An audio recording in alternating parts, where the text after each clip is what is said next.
What's good, YouTubers and YouTubettes? This is JBsports back again with another one.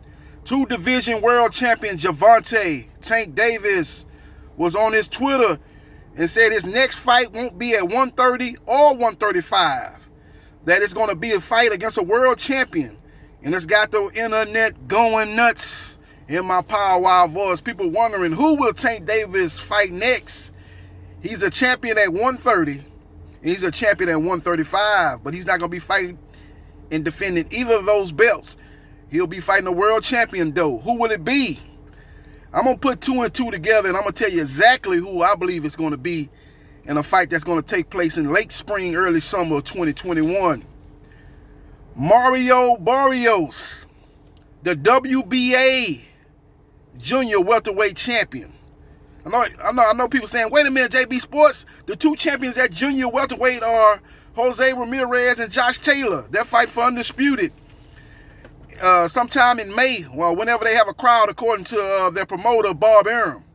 But you got to understand that Josh Taylor is the super WBA junior welterweight champion, and Mario Barrios is the regular WBA junior welterweight champion. So he is a world champion. And guess what?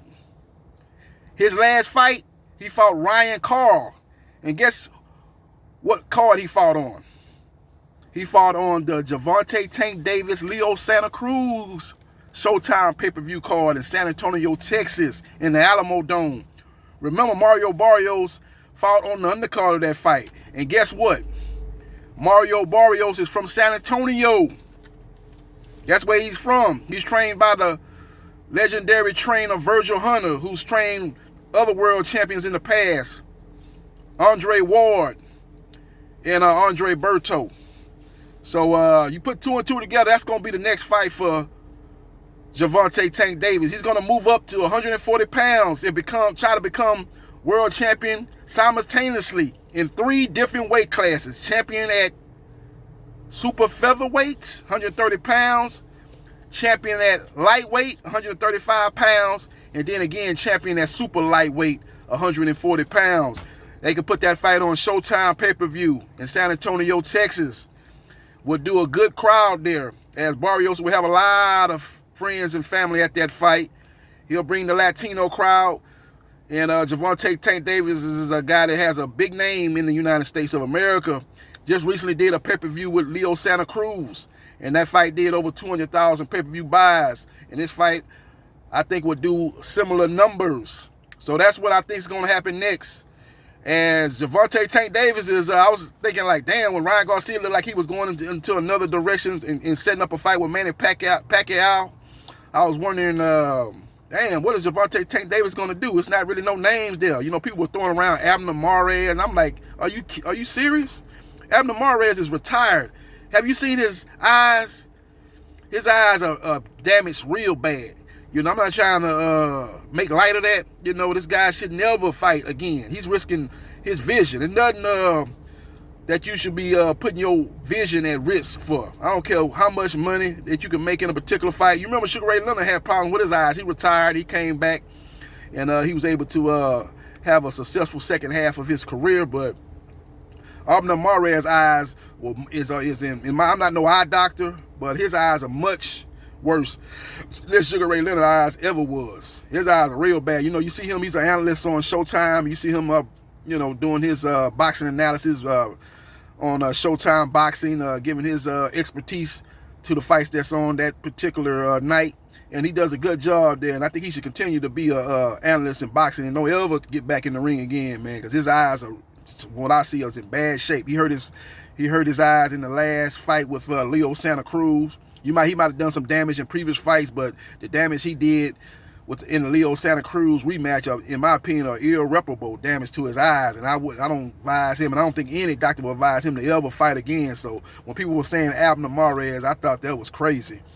And this wasn't nobody else with a. Plus, Abner Mares lost to the guy that Gervonta Davis just recently knocked out, Leo Santa Cruz. He fought him twice and lost to him twice. So the fight didn't make no sense physically or to me, financially either, man, as far as advancing your career, man. You want to be moving forward, and I think this is the perfect fight for him to move forward in once the Ryan Garcia fight fell through, and that's against Mario Barrios, who looked good against Ryan Carl, Texas' own Ryan Carl, but the fight before, he fought a very controversial fight as he fought the guy from Europe. That guy gave him a lot of problems. I thought he lost that fight, actually. That guy... but I think the knockdowns or knockdown, I think he knocked him down either once or twice. I can't really remember, but I know he did knock him down at least once, and that was able to get him the decision win over the guy. But I thought the guy actually outworked Barrios, man. He was landing the harder shots. He landed the more punches overall in that fight, and I thought he outworked Mario Barrios. But he was able to get the decision.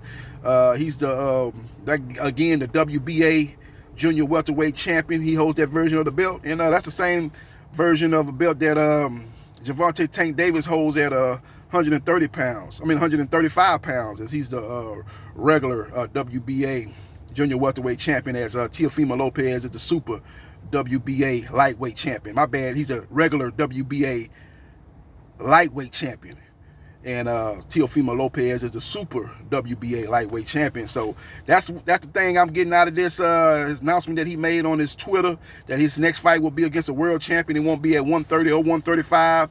It's a fight that can easily be made. I'm hearing that I also caught a win of Jamal Charlo, the WBC middleweight champion. He did a interview with ES News, Ellie Setback, and he said that Gervonta Tank Davis will be fighting on this undercard in June. And I find that kind of hard to believe. If anything, Jamal Charlo going to be on his undercard, unless they do a dual undercard similar to what Jamal Charlo did with Jamel Charlo. I did a video yesterday telling you that I heard through the grapevine that they're discussing doing a dual pay-per-view undercard involving Errol Spence Jr., Yordanis Ugas, and Jamal Charlo versus Brian Castano. They're going to do it similar to the Charlo twins card. Each of them will have their own card that they headline. You know, they have like a daytime card featuring Jamal Charlo and Castano. They have 2 fights on before that fight. And then they have a nighttime pay-per-view card involving Errol Spence Jr., Yordanis Ugas. They'll have 2 fights leading up to that fight. They're going to do it the same way they did the Charlo twins undercard. They both headlined their own pay-per-view card. I assume that they could do that with Jamal Charlo and Gervonta Tank Davis, with Jamal Charlo again doing a daytime card. He'll be defending his WBC title.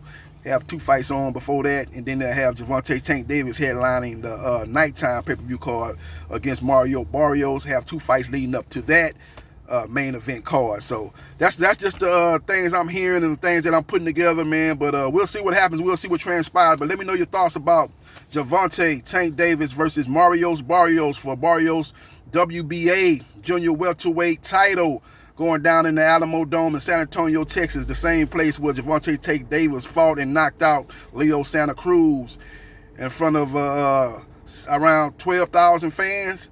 And that fight did over 200,000 pay-per-view buys on Showtime pay-per-view.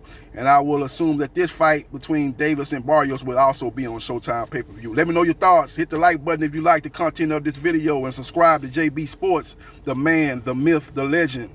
I'll holla.